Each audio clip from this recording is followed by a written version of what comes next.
Ant-Man and the Wasp Quantumania के release होने के बाद लोग सोच रहे हैं कि भाई जब कैंग इतना पावरफुल है तो उसे कौन ही हरा सकता है। तो भाई कॉमिक में उसे कई लोगों ने हराया है और आज इस वीडियो में हम लोग वही बात करने वाले हैं कि कॉमिक में कौन कौन और उसको किस तरीके से हराया है। तो वीडियो काफ़ी इंटरेस्टिंग होने वाली है, इसलिए वीडियो को लास्ट तक देखना। और नंबर 1 वाला तो उसको कुत्ता बना के मारता है, तो जरूर नंबर 1 वाले को देखना, ये नहीं कि भाग से नंबर 1 पहुंच जाना, पूरा लास्ट से देखना भाई। वीडियो को देर ना करते हुए हम लोग वीडियो को आगे बढ़ाते हैं। तो मेरा नाम है शिवम और आप देख रहे हैं गॉडफादर टीवी। तो चलिए वीडियो को आगे बढ़ाते हैं। तो सबसे पहले जिसको हराना है उसके पावर्स के बारे में जान लेते हैं। तो मैं उसका कुछ हिस्ट्री बता दूं तो ये जो कैंग है ये हम लोग के जैसा ही नॉर्मल ह्यूमन बीइंग ही होता है, जो एक फ्यूचर के अल्टरनेटिव रियलिटी से बिलोंग करता है, जिसका रियल नेम निथालियन रिचर्ड होता है। और इसके पास पावर कहाँ से आती है मैं ये बता दूं तो इसके पास आप लोगों ने मूवी में देखा होगा कि एक चेयर पे बैठता है और उसका जो सूट है भाई यही सूट और चेयर जो है इसको पावर प्रोवाइड करते हैं, क्योंकि ये फ्यूचर के अल्टरनेटिव रियलिटी से बिलोंग करता है। तो इसके पास फ्यूचरिस्टिक पावर्स हैं और जिसके वजह से ये किसी भी डायमेंशन में उस चेयर और उस सूट की वजह से किसी भी डायमेंशन में ट्रेवल कर सकता है, किसी भी टाइमलाइन में ट्रेवल कर सकता है। जैसे मान लो पास्ट में या फिर फ्यूचर में जहाँ भी उसको ट्रेवल करना है कर सकता है। और जिसके वजह से ये जैसा ही फ्यूचर देखना चाहता है, मतलब भविष्य में वो जैसा फ्यूचर देखना चाहता है वैसा ही ये देखता है, क्योंकि पास्ट में जाकर उसको चेंज करता है और भविष्य में वैसा उसको बना देता है। ये तो हो गया कैंग के पावर के बारे में और कैंग की हिस्ट्री। तो अब आते हैं वीडियो के मेन मुद्दे पे कि इसको कौन कौन हरा सकते हैं। तो हम इसमें 5 कैरेक्टर बताने वाले हैं सुपर हीरो जो इसको इजीली हरा सकते हैं। तो नंबर 5 पे है ब्लैक बोल्ट। ब्लैक बोल्ट को ऑलमोस्ट लोग पहचानते होंगे क्योंकि हम लोगों ने मल्टीवर्स ऑफ मैडनेस में उसको देखा है, जो मुंह खोलते ही मतलब एक ग्रह तक बर्बाद कर सकता है, वो इसको हरा चुका है और भी अपने बेटे के हेल्प से, जिसका नाम अहूरा होता है। होता क्या है, कॉमिक इनह्यूमंस के इशू नंबर 4 में जब जो ये बियॉन्डर्स होते हैं ये जब ग्रह बर्बाद करने लगते हैं, मल्टीवर्स को तबाह करने लगते हैं, तब क्या करता है जो ब्लैक बोल्ट होता है वो अपने बेटे अहूरा को कैंग को जाके सौंप देता है। कहता है भाई तुम ये जो भी हो रहा है इससे मेरे बेटे को बचाना। और अपने इनह्यूमंस जो लोग होते हैं उनको कहता है भाई चलो तुम लोग को कहीं सेफ जगह ले चलें, क्योंकि ये इनह्यूमंस का जो है राजा होता है, मतलब ब्लैक बोल्ट जो होता है इनह्यूमंस का राजा होता है। तो किंग होने के नाते ये अपने लोगों को भी बचाता है और अपने बेटे को भी बचाता है। तो जब कैंग के पास वो अपने बेटे को लेके जाता है तो कैंग क्या करता है, उसके बेटे का माइंड कंट्रोल कर लेता है और अपने हिसाब पे उसको नचाने लगता है। और जब ये चीज़ ब्लैक बोल्ट को पता चलती है तब वो किसी तरीके से पास्ट में जाता है और अपने बेटे का माइंड कंट्रोल करने से बचाता है। और तब जाके कैंग को आता है गुस्सा, तब वो आता है फ्यूचर में और कहता है कि अब मैं तुम्हारे बेटे को भाई मैं करूँगा फिर से बस में।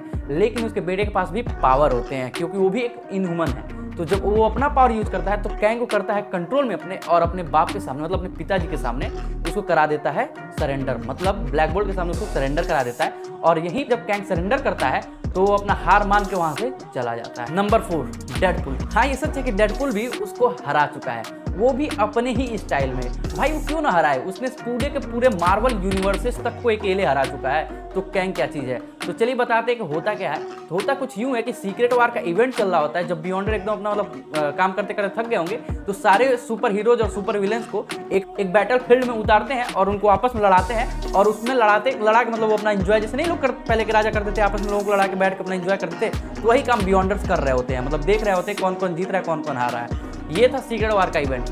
लेकिन तब 1 से 2 साल बाद डेडपुल का कॉमिक आता है, डेडपुल सीक्रेट वॉर। तो उसमें बताया जाता है कि जब ये मतलब इवेंट चल रहा होता है तो उस बीच में डेडपुल जाता है बैटल फील्ड में, और जब बैटल फील्ड में वो जाता है तब देखता है कि कैप्टन अमेरिका और कैंग की लड़ाई हो रही होती है। और इसमें वो क्या करता है, मौका देखते ही कैंग के मेन पार्ट पे पैर से मारता है, हमला करता है, और वहीं कैंग की हो जाती है डेथ और डेडपुल यहाँ पे जीत जाता है। काफी फनी था, जैसा अपना डेडपुल है वैसा ही काम किया। तो नंबर 3 पे आता है हल्क। देखो यार एमसीयू में हल्क को काफी ज्यादा कमजोर दिखाया गया कि वो थैनोस से हार जाता है, वो थॉर से हार जाता है। देखो थॉर तो वैसे भी हार जाएगा लेकिन इतना आसानी से वो नहीं हार सकता है, ठीक है। लेकिन उसके पास इतना स्ट्रेंथ है कि वो पूरा का पूरा एक ब्रह्मांड को बर्बाद कर सकता है। होता कुछ यूं है कि एवेंजर्स का जो कॉमिक है उसमें जब कैंग एवेंजर्स लड़ने आता है तो जब एवेंजर्स से बार बार लड़ रहा होता है और बार बार हार रहा होता है, उसके पीछे का सिर्फ एक रीजन था हल्क।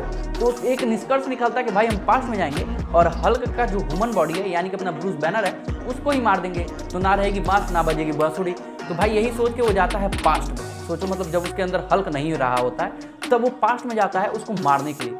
लेकिन सोचो हल्क क्या किया होगा उस टाइम।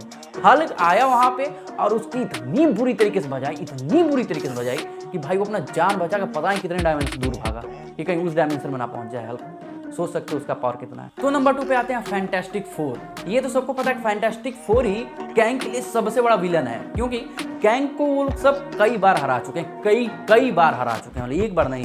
तो ऐसा ही वाक्य एक बार होता है तब जब कैंग इजिप्ट में रहता है, फेरो के टाइमलाइन पे, मतलब बहुत ही पुराने टाइमलाइन पे रहता है और वहाँ पे रामाटुट नाम से राज कर रहा होता है। तब वहाँ पे फैंटास्टिक फोर पहुँचते हैं और देखते हैं कि ये बंदा जो है कुछ अपने कैंग की तरह लग रहा है। धीरे धीरे करके वो सब रिवील करते हैं कि भाई ये तो कैंग है और ये तो चूतिया बना रहा है। सारे लोग यहाँ पे जितने भी लोग हैं उनको चूतिया बना रहा है कि मैं गॉड हूँ, मेरे पास सुपर पावर्स हैं, क्योंकि उसके पास एडवांस टेक्नोलॉजी होती है, इसलिए वहाँ के लोग उसको गॉड भी मानने लग गए होते हैं।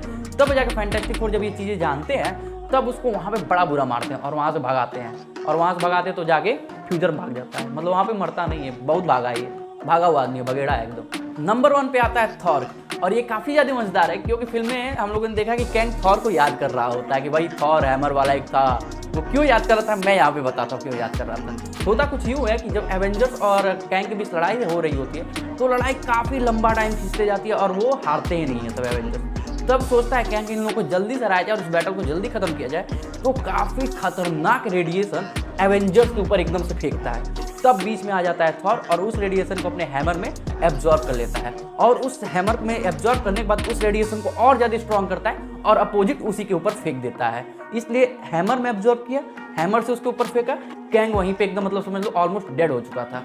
इसलिए कैंग को थॉर याद भी होगा और वहाँ से कैंग अपनी जान बचा के जल्दी से भागता है, ये बंदा कहीं मेरे बजा ना देखना, मतलब कहीं मार ना दे जान से, इसलिए वहाँ से वो जल्दी से भागता है और किसी और डायमेंशन में चला जाता है। इसीलिए शायद फिल्म में वो थॉर को याद रखा है। ये तो गए ये 5 कैरेक्टर जो कि मेन कैरेक्टर थे। बाकी अगर और भी आप देखना चाहते हैं, इसका पार्ट 2 देखना चाहते हैं तो कमेंट एकदम भर दीजिए भाई कि पार्ट 2 करके, तो मैं इसका पार्ट 2 100% लाऊंगा। अगर ज़्यादा कमेंट आ गया तो, वैसे तो कमेंट आता नहीं मेरे पे। और हाँ, वीडियो अच्छी लगी हो तो मेरी वीडियो को लाइक कर देना। और हाँ, अगर बहुत ज़्यादा वीडियो अच्छी लगी हो, मतलब इतना ज़्यादा वीडियो अच्छी लग गई हो तो भाई सब्सक्राइब भी कर देना। मिलते हैं आपसे अगली वीडियो में, बाय।